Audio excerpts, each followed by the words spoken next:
E aí pessoal, tudo bom? Bem-vindos a mais um vídeo resenha aqui no canal da Remember. E hoje eu quero falar da parte 2 da morte dos Stacy's. E dessa vez eu vou falar sobre o fatídico dia da morte da Gwen, certo? Eu já falei no vídeo anterior sobre a morte do Capitão Stacy, a minha opinião em relação a isso. E eu vou falar sobre a influência da morte dele justamente na questão da morte da Gwen e as consequências em relação a isso, tanto na história como também fora dela. E para isso eu vou me basear em relação, obviamente, à história a partir daqui dessa edição da Salvat, tá certo? Que foi a questão da morte da Gwen, foi escrita pelo Gary Conway e desenhada pelo Gil Kane. E também me basear nesse livro aqui lançado pelo Eduardo da Silva, tá certo? A Noite em que a Marvel fez o mundo chorar. Ok? Aqui são os bastidores do fatídico dia da morte da Gwen, né? A queridinha de muitos leitores do Homem-Aranha. Essa edição aqui ela foi lançada pela editora Noir, tá certo? Então eu vou me basear um pouco nessa situação. É óbvio que aqui há muita opinião própria do autor e de outros autores também no início da edição, né? O prefácio, algumas considerações. Então eu vou me basear justamente aqui e eu vou dar minhas considerações em relação toda essa questão. Galera, é o seguinte, a morte da Gwen, eu li essa edição, né, eu li primeiro esse livro aqui do Eduardo, e depois eu me interessei para justamente ler a edição da morte da Gwen. E realmente, mesmo passando vários anos depois, décadas, quando você lê toda a trajetória, desde a morte do Capitão Stacy até a fatídica morte da Gwen, você vê que tudo foi plantado, foi assim, indiretamente ou inconscientemente pelo Stan Lee e aproveitado pelo Gary Conway. No livro, o Eduardo aí fala que o Gary Conway, ele meio que estava se sentindo ressentido pelo Stan Lee, porque o Stan Lee meio que estava... ele queria ser uma estrela para justamente vender os produtos dele, então não só o Gary Conway, mas tantos outros artistas estavam se sentindo incomodados, porque o Stan Lee ele queria vender, né? Ele quer fazer com que a Marvel vendesse, já que ele era editor na época, ele queria ser a estrela, né, do momento e tudo mais, porque justamente para vender, ele era o cara do marketing. Mas aí isso acabou incomodando muita gente, e o Gary Conway, ele vendo que a liberdade criativa estava sendo diminuída, ele queria fazer uma jogada muito ousada. De início, ele queria combinar de matar a Tia May, o início.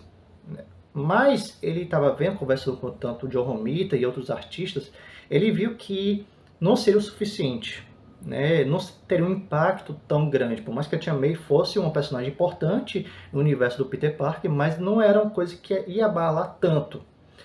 Então o que acontece? De acordo com o livro, não sei se foi a ideia do John Romita, né, porque faz um tempinho que eu leio o livro, o Gary Conway, junto com outro artista, tiveram a ideia de que por que a gente não mata a Gwen? Certo? Então, beleza, tá certo. Para seguir adiante nessa ideia, precisava do aval do Stan Lee. Aí tem aquela conversa nos bastidores de que o Gary Conway falou com o Stan Lee meio que disse, tá, pode fazer, tá certo e tudo mais, tá. Meio que tentando, acho que ele estava meio ocupado, muita coisa na cabeça, né, tentando vender os direitos da Marvel para fazer produções no cinema, na TV e tudo mais. Aí meio que falou assim, tá, pode fazer, certo. Só que o Stanley falou que não sabia nada disso, então assim, era jogando culpa um no outro. É uma coisa comum, infelizmente, que acontece até hoje em dia. Ninguém quer aceitar a culpa. Né? Todo mundo, mas a culpa não é só minha, a culpa foi dele também de ter aceitado isso. Não, a culpa foi só dele, eu não sabia de nada. Então o Stan Lee também foi pressionado. O Stan Lee meio que tentou tirar dele da reta. Então assim, teve muitas situações, mas basicamente era uma briga que ao longo dos anos foi se tornando uma briga de ego muito grande. Na minha opinião foi uma briga de ego, ninguém queria assumir a culpa disso, né? Porque nos Estados Unidos, a Gwen Stacy, primeiro de tudo, ela foi criada se baseando na esposa do Stan Lee. E aí imagine, o Stan Lee vendo que a sua personagem, que foi baseada na esposa dele, morreu nas HQs. Poxa, praticamente é uma afronta para ele. É um afronto muito grande. Então, você vê, minha nossa senhora, minha personagem, que eu gosto tanto, baseada na minha esposa, morreu. Como é que o cara teve a audácia de fazer isso? Então ele foi lá, falou com o Gary Conner, teve uma briga, uma discussão, o Gary Conner, não, falou, você meio que aceitou, era necessário, então teve uma discussão, e, e que no decorrer dos anos o Stanley meio que exigiu, obrigou o Conway a trazer a Gwen de volta, mas aí trouxe de uma forma trapaceira, porque foi naquela saga do clone que teve a questão da primeira vez a primeira aparição do Ben Urelli, que depois veio aparecer mais tarde na saga do clone realmente, né, que a gente conhece no década de 90. Só que aí você percebe que a Gwen era apenas um clone, não era verdadeira, se baseado, né, que o Chacal pegou uma amostra do sangue dela e fez uma clonagem. E aí o Stanley ficou com raiva, o Greg Conner também ficou com raiva, então assim, era uma mudança muito drástica na época. Mas o que acontece também, que na parte do mercado, isso influenciou muito.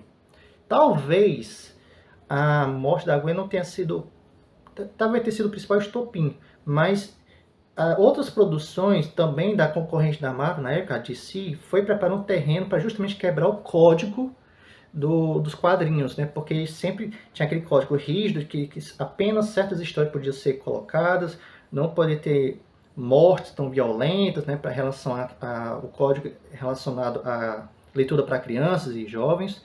Então a morte da Gwen foi justamente assim, ó, quer saber de uma coisa? Eu vou acabar logo com isso aqui, né? Claro que não sei se foi essa a ideia do Conner também, mas ó, vou acabar logo com isso aqui. Pô, eu vou matar ela. Mas o que causou realmente esse impacto, além da morte dela, foi justamente o estalo do pescoço. Para mim, acho que ali foi quando você vê o estalo, aquela onomatopeia que você escuta, entende? Então, quando você escuta, você vê aquela onomatopeia do crack, né, o snap, né? Aqui no Brasil, acho que na época da Ebal, quando foi lançada, ela teve aquele crack, né? Eles mudaram mais no ordinário snap. Mas você sente, sabe? Você não acredita, você fica lendo para ver se aquilo foi verdade. E quando você vê que ali realmente aconteceu, você fica besta, você fica atordoado. Justamente para quem gosta da personagem, né, da Gwen, e torcia para que o casal desse certo, você fica assim, inconformado. E na história, o Peter, quando descobre que a Gwen realmente morreu, ele não acredita no início, demora um pouco para acreditar, e fica totalmente descontrolado, a raiva toma conta da cabeça dele, ele vai atrás do duende com ódio mesmo. Você vê até que a expressão dele, o desenho muda muito, assim, sem pensar em mais nada, apenas em vingança. Ele vai atrás do Harry, inclusive nessa história também, nessa época, foi aborda muito a questão das drogas, principalmente pelo filho do Osborn, né, do Norman. O Harry estava usando drogas, estava em tratamento. Quando o Peter ele foi atrás do Harry para justamente saber onde o pai dele estava, e o Harry não sabia onde, e precisava de ajuda naquele momento tão delicado, o Peter nem deu bola, né, porque achava que o Harry, como o Harry não sabia de nada, não, Harry, me perdoe, mas você não sabe de nada. Claro, no pensamento dele, não falou isso, mas ele meio que deu as costas para o amigo dele, numa situação tão delicada. Então você vê que o comportamento do Peter mudou muito, drasticamente. E ao encontrar o Duende, ele estava perto de, assim, querendo matar mesmo, só que depois ele viu que aquilo ali não era o correto para ele fazer. Só que é o que acontece. Ali também ocorre a morte do Duende, né? A fatídica morte do Duende. Você vê então, nessa época, logo em seguida já teve a morte, uma segunda morte, né? A morte do Duende. Peter não sabe se fica feliz ou fica triste. Não era bem o que ele queria, porque meio que queria fazer isso com as próprias mãos, mas também não queria. E no final você vê que há uma aproximação muito grande também do Peter com a Mary Jane. Então já começa a rolar ali uma aproximação mais íntima entre os dois. E ao decorrer, como falei, ao decorrer do tempo vai ocorrer a história da saga do clone, a original. Fala do mercado, né, voltando ao mercado, ele foi talvez uma das histórias que mais abalaram, não só na Marvel, mas também no todo mercado de quadrinhos. Os editores da DC da época ficaram até surpresos com a ousadia. Então, mas aí eles perceberam que depois disso aí, eles viram que era um momento de mudar totalmente o teor das histórias. O código de quadrinhos também foi quebrado, foi sendo esquecido ao longo do tempo. O estopim para essa quebra do código foi a morte da Gwen. Como eu falei, ela não começou a partir daí, na minha opinião, como é dito aqui no livro. Eu acho que a DC já começou a fazer essas histórias um pouco mais maduras a partir do Lanterna Verde, né?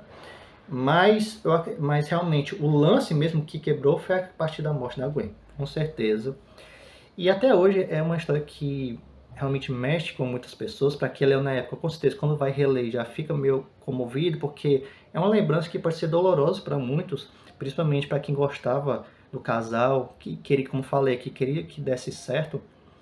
Então, assim, galera, é uma história que eu recomendo que você leu? Sim, com certeza. Mesmo que eu tenha dado um spoiler enorme, né? Obviamente já está aqui no título. Já está aqui no título, não tem outra. A capa aqui, ela já nos braços do Aranha. Ainda assim é uma história que vale a pena. Por quê? Porque você vê toda a trajetória deles, né, dos Stacies até o fatídico dia. É interessante você ver. É interessante você ver toda essa linha. Então, assim, antes, durante e depois do ato, tá certo? Então, assim, eu recomendo para quem tem a chance, eu sugiro que, se você tiver a oportunidade de pegar essa edição aqui da Salvat, que já mostra toda essa trajetória, compre, tá certo? Compre, claro, se for no preço acessível para vocês. Se puder comprar separado, primeiro pela morte do Capitão, depois da morte da Gwen, também sugiro. Vá em frente, principalmente para quem é fã do Aranha, que precisa ler, certo? E já tentaram...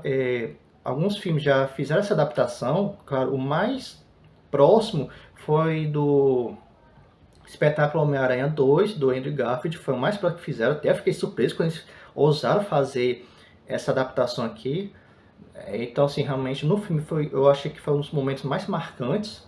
Né? Eu não sou muito fã do filme do Andrew, mas esse momento aí da morte da Gwen também foi o mais marcante. E também tentaram fazer uma adaptação meio mequetrefe, assim, hoje em dia, né, quando você reassiste, aquele no primeiro filme do Homem-Aranha do Tobey Maguire, né, mas em vez da Gwen, era a Mary Jane. E também tentaram fazer um pouco isso aí do Tom Holland, mas enfim, né.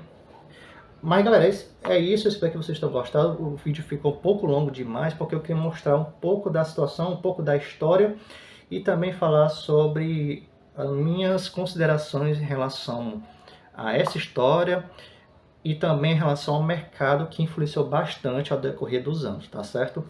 Então, galera, por favor, se vocês já viram até aqui, comentem, compartilhem, curtam o vídeo. Pode comentar à vontade sobre o que vocês acham sobre essa obra, se marcou, o quanto marcou para vocês, se já leram, tá certo? Então deixa aqui nos comentários e a gente se vê no nosso próximo vídeo, tá certo? Então um grande abraço e até mais. Tchau, tchau.